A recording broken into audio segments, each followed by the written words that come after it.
नमस्कार, आप देख रहे हैं एबी स्टार न्यूज़ और मैं हूं आपके साथ अब्दुल समाद। बुलेटिन की शुरुआत करेंगे उत्तर प्रदेश के तमाम बड़ी खबरों के साथ। दिल्ली एनसीआर और नोएडा के कई स्कूलों को बम से उड़ाने की धमकी दी गई है।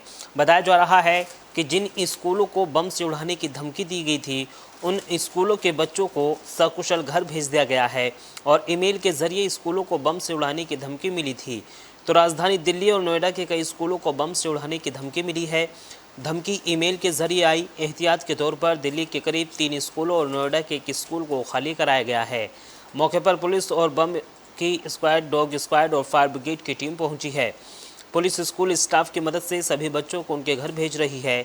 जिन स्कूलों को बम की धमकी मिली है वो शहर के नामी स्कूल हैं जहां हज़ारों की संख्या में बच्चे पढ़ते हैं। राजधानी में स्कूलों में इस तरह बम की खबर मिलने के बाद पूरे पुलिस महकमे में हड़कंप मच गया है। जानकारी के अनुसार दिल्ली में जिन 3 स्कूलों में बम की धमकी मिली उनमें बच्चों की छुट्टियां रद्द कर दी गई हैं। ये स्कूल मयूर विहार, द्वारका और चाणक्यपुरी में हैं। तीनों ही जगह पर सर्च ऑपरेशन लगातार जारी है। ये बेसिकली जो हमें इंफॉर्मेशन मिली तो सुबह 4:15 बजे के आसपास कई जगह सेम मेल कंटेंट सबको मेल किया गया और इसके बाद हमने immediately we swung into action और हमने सारे प्रिकॉशनरी मेजर्स लेते हुए बच्चों की सिक्योरिटी देखते हुए सब जगह चेकिंग कराई और स्कूल एडमिनिस्ट्रेशन के साथ डिसीजन लेते हुए कई जगह को स्कूल्स को बच्चों को जो अपने वो घर भी चले गए हैं और सभी स्कूल्स में चेकिंग अभी जारी है। और ये जो मेल है इस पे इन्वेस्टिगेशन हमारी दिल्ली पुलिस की जितनी भी टेक्निकल इन्वेस्टिगेशन विंग्स हैं सारी कर रही हैं और फर्दर अभी इसमें इन्वेस्टिगेशन कर रहे हैं। सर सेम पैटर्न आया है तो क्या लग रहा है आपको कि अभी इनिशियल इन्वेस्टिगेशन के बाद अभी इनिशियल इन्वेस्टिगेशन है तो इसमें यही लग रहा है कि बेसिकली ये मास मेल किया गया है और इस पे सोर्स पे अभी हम काम कर रहे हैं। और ये भी सर देखने में है कि बीसीसी में स्कूल का मेंशन किया यानी कि कई जगहों पे भेजा गया एक ही साथ। हाँ, अभी जैसे जैसे स्कूल्स को अपनी मेल आईडी चेक कर रहे हैं वैसे वैसे उनको पता चल रहा है कि किस तरह की उनको मेल्स आई हैं और हम सारे स्कूल्स को हम सेंसिटाइज कर रहे हैं। हम we are reaching to each and every school for the safety of children and all the stakeholders. हाँ, अभी जैसे हमने इंफॉर्मेशन सीख की है हमारे जो बेसिकली हमारी टेक्निकल जो डेटा बेस्ड इन्वेस्टिगेशन के लिए हमने सर्वर से इंफॉर्मेशन सीख करी है उस पर हम काम कर रहे हैं। तो मेल में मेंशन किया मैं यही कहूँगा कि जैसे सभी काम रहें, दिल्ली पुलिस सेफ्टी और सिक्योरिटी को देखते हुए सारे मेजर्स ले रही है। We are getting each and every school checked and we are in constant touch with school administration कि कोई भी पैनिक नहीं हो किसी भी बच्चे को या किसी भी तरह पेरेंट्स को कोई इनकन्वीनियंस ना हो and our teams are working on the technical aspect of investigation and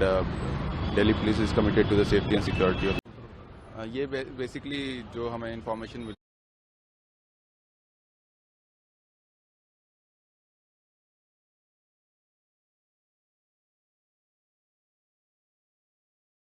चलिए खबरों में आगे बढ़ेंगे। एटा से खबर है जहां बाइक सवार लुटेरों की जो गैंग है वो लगातार सक्रिय होती हुई जा रही है। बाइक सवार लुटेरों ने बाइक सवार दंपत्ति से लूटपाट की है। बाइक सवार लुटेरे चैन मंगलसूत्र लूट कर फरार हो गए हैं। तो एटा में बाइक सवार लुटेरों की गैंग लगातार सक्रिय होती जा रही है। अब शातिर लुटेरों ने 15 दिनों में दोहरी लूट को अंजाम दिया है, जिसमें बाइक सवार लुटेरों ने बाइक सवार दंपत्ति से लूट की घटना को अंजाम दिया है। इस दौरान चैन लूटते समय बाइक गिरने से दंपत्ति भी गंभीर रूप से घायल हो गई। बाइक सवार लुटेरे चैन मंगलसूत्र लूटकर फरार हो गए। पुलिस ने घायलों को मेडिकल कॉलेज में भर्ती कराया है। पीड़ित से जानकारी कर लुटेरों की तलाश में पुलिस जुट गई है।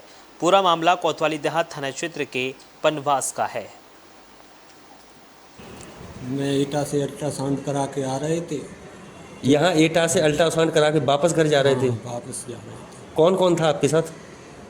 मेरी पत्नी थी और मेरी पत्नी की बहन? हाँ, पत्नी की बहन। अच्छा, अल्ट्रासाउंड करा के एटा से वापस जा रहे थे। हाँ। फिर क्या हुआ? 2 लोग बाइक से आए, अपाची मोटरसाइकिल से, उन्होंने पीछे से हमला कर दिया। मोटरसाइकिल किस कलर की थी? वाइट कलर की। सफ़ेद मोटरसाइकिल थी, अपाचे। कौन सी जगह की घटना है ये? कमास नहर के इधर ही। मैं एटा से अल्ट्रासाउंड करा के आ रहे थे।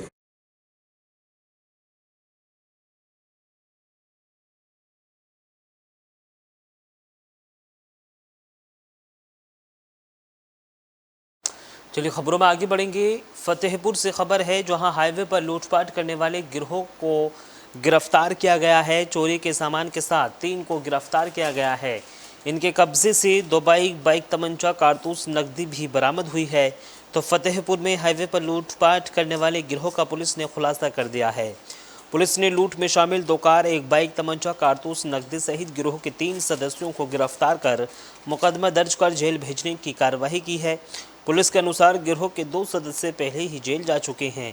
एसपी उदय शंकर सिंह ने बताया है कि ओंग थाना क्षेत्र के आशापुर पुल के पास 20 अप्रैल की रात में अकबरपुर गांव के रहने वाले आमिर पुत्र हबीब कार से प्रयागराज जा रहे थे। गाड़ी खड़ी कर लघुशंका करने लगी तो तभी 2 बाइक पर सवार 4 युवकों ने लूटपाट कर भाग गए, जिसका मुकदमा 22 अप्रैल को दर्ज कर पुलिस लूट का खुलासा में लगी हुई थी। जिसके बाद आज मुखबिर की सूचना पर आशापुर ओवरब्रिज के नीचे से लूट करने वाले गिरोह के दीपक घाटमपुर कानपुर नगर 25 वर्ष, विजय प्रकाश जायसवाल कानपुर 23 वर्ष, गोलू गुप्ता कानपुर 22 वर्ष को गिरफ्तार किया गया है। पुलिस ने इनके कब्जे से लूट के 18,600 रुपये, 2 चाकू, तमंचा, कारतूस और 1 बाइक और 2 कार भी बरामद की हैं। सातवीं अभियुक्तों का एक गिरोह है, जिसमें 2 पूर्व में गिरफ्तार किए जा चुके हैं, जो इन गाड़ियों का इस्तेमाल करके हाईवे के किनारे खड़ी ट्रकों से थोड़ी थोड़ी संख्या में माल की चोरी किया करते थे। और कभी कभी ड्राइवरों को पता लगता था, कभी पता नहीं लगता था। और काफ़ी समय से ये जनपद कानपुर नगर, जनपद फतेहपुर, हमीरपुर, उन्नाव में सक्रिय रहे। दिनांक 21/22 की रात्रि में इनके द्वारा एक गाड़ी चालक जो लघुशंका के लिए नीचे उतरे और उनका मोबाइल, पर्स इत्यादि छीन लिया गया था तथा उनके साथ मारपीट भी की गई थी। उस घटना पर पुलिस ने तत्परता से अभियोग पंजीकृत करते हुए इनकी गिरफ्तारी सुनिश्चित की है और इस प्रकार से पूरे गैंग के नेटवर्क को अनावरण करने में इंटेलिजेंस विंग की टीम ने कामयाब। खबरों में आगे बढ़ेंगे। बुलंदशहर से खबर है, जहां एक निर्माणाधीन छत गिरने से एक मजदूर की दर्दनाक मौत हो गई है, जिसके बाद घटनास्थल पर कोहराम मच गया है। तो बुलंदशहर में एक निर्माणाधीन मकान की छत भरभराकर गिर गई। मकान की छत गिरने से एक मजदूर की मौत हो गई। दरअसल वाहिद गांव में ही राजमिस्त्री का काम कर रहा था। अचानक से निर्माणाधीन मकान की छत भरभराकर गिर गई, जिसमें वाहिद मलबे में दब गया। आनन फानन में वाहिद को मलबे से निकालकर अस्पताल में भर्ती कराया है, जहां इलाज के दौरान उसकी मौत हो गई। जिसके बाद मृतक वाहिद के परिवार में कोहराम मचा हुआ है और परिजनों का भी रो रो कर बुरा हाल है। मामला ये है कि वो मेरे पापा हैं, मैं काम पे आया खुर्जे, मुझे खबर मिली तो वो छत गिर गई थी। उन्हें खुर्जा किन्ने भेज दिया, खुर्जे से मना कर दी तो अलीगढ़ से भर्ती कर लिया। उन्हें ट्रीटमेंट हुआ पर ट्रीटमेंट नाकाम रहा, उनकी डेथ हो चुकी। कहाँ गाटर गिरा? किसके? गाटर सिर पे गिरा, गांव से बाहर भूरा सिंह के यहाँ ठाकुरों में। क्या नाम है, उसमें हम काम कर रहे हैं। मालिक साहब ने कहा क्या नाम है बीम डलवा दे इस पे, वो नहीं माना। गाटर डलवाई जबरदस्ती, गाटर की छत तो निकल गई उसकी। क्या नाम है, न माना, मैंने करते ये हादसा हुआ। कितने दिन से काम कर रहे हैं? करीब 20-25 दिन हो गए इसका काम करते करते। कब कर रहे थे? क्या हादसा कब हुआ था? कल हुआ 11 साढ़े 11 बजे करीब। उसके बाद हम खुर्जे ले गए, खुर्जे लेने के बाद में सरकारी जेटिया में भर्ती करा, उन्होंने रेफर कर दिया डीलर के लिए। उसके बाद में ट्रीटमेंट चला, उनकी डेथ हो गई। उसके बाद क्या नाम है फिर मतलब घर लिया है उन्हें। खबरों में आगे बढ़ेंगे। जालौन से खबर है, जहां जालौन में मंडलायुक्त और डीआईजी ने निरीक्षण किया है और लोकसभा चुनाव की तैयारियों को लेकर समीक्षा बैठक की है और तमाम तैयारियों का जायजा लिया है। तो उरई जालौन मंडलायुक्त झांसी विमल कुमार दुबे और पुलिस उप महानिरीक्षक कलानिधि नेथानी ने लोकसभा सामान्य निर्वाचन 2024 को सकुशल, निष्पक्ष, पारदर्शी संपन्न कराए जाने के लिए सामान्य और क्रिटिकल मतदान केंद्र एवं CAPF फोर्स के ठहरने वाले स्थल और मतदान केंद्रों का निरीक्षण कर संबंधित अधिकारियों को आवश्यक दिशा निर्देश दिए हैं। 20 तारीख को 5वें चरण में जो लोकसभा के लिए निर्वाचन होना है इस जनपद में जालौन में, इसका लिए संयुक्त भ्रमण आज मंडल आयुक्त महोदय एवं मेरे द्वारा किया जा रहा है। इसमें जो फोर्स का विशेष तौर से जो ड्यूटियां हमारी लगती हैं क्रिटिकलिटी, वल्नरेबिलिटी के अनुसार, इसके अलावा एरिया डोमिनेशन की स्थिति, जो हमारी CAPF आती है, सिविल पुलिस की फोर्स बाहर से आती है, उसके रुकने की क्या व्यवस्थाएं हैं ताकि वो अच्छे से अपना ड्यूटी कर सकें, तथा जो क्रिटिकल वल्नरेबल हैमलेट्स हैं, जो वल्नरेबल हमारे हैमलेट्स हैं या क्षेत्र हैं, उनके आसपास निरोधात्मक कार्रवाई की क्या स्थिति है। नहीं, चुनाव के हम लोगों ने बेसिकली जो निरीक्षण किया है वो हमारी जो बाहर से फोर्स आ रही है वो किन स्टेशंस पर रुकेगी, वो कौन से भवन है, उनका निरीक्षण हमने किया। इसके अतिरिक्त हम लोगों ने जहां पर हमारे पोलिंग स्टेशंस और पोलिंग सेंटर्स बनाए गए हैं उन स्थानों का निरीक्षण किया है। कमियां कोई नहीं है, हमारी तरफ से चुनाव की पूरी मुकम्मल तैयारियां हैं और हम पूरी जनता से अपील करते हैं कि अधिक से अधिक संख्या में आएँ और आकर के वोट डालें।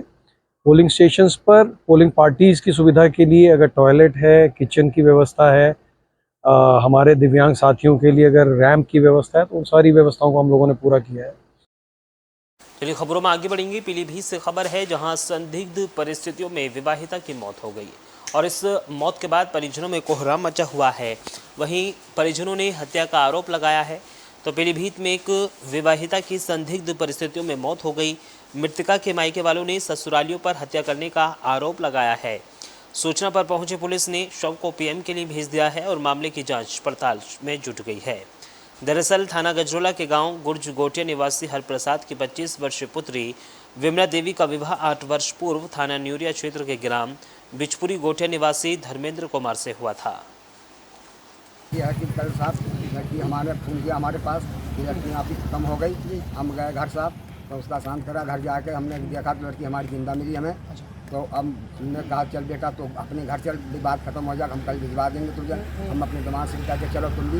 बोले वो ऐसा नहीं होगा, मैं नहीं जाने दूँगा। लड़की मोटरसाइकिल पैसे सब कहीं चली और उतार के तो हम थे, हमारे बहनोई थे और हमारा लड़का था, गाड़ी पे 4 लोग थे, मोहनपुर के और नाम के थे। 4 लोग गए तो हम फिर चारों लोग समझौता करके लौट आए अपने घर। तो कहीं अब सुबह हमें साहब लड़की वो 10 बजे गया कहीं बाहर से गांव से सर, तो वो मरी भाई मिली। तो हम फिर 3 लोग कल वाले 3 लोग फिर आए सुबह। और फिलहाल इस बुलेटिन में सिर्फ इतना ही। देश और दुनिया की तमाम बड़ी खबरों के लिए बने रहिए AB स्टार न्यूज़ के साथ। नमस्कार।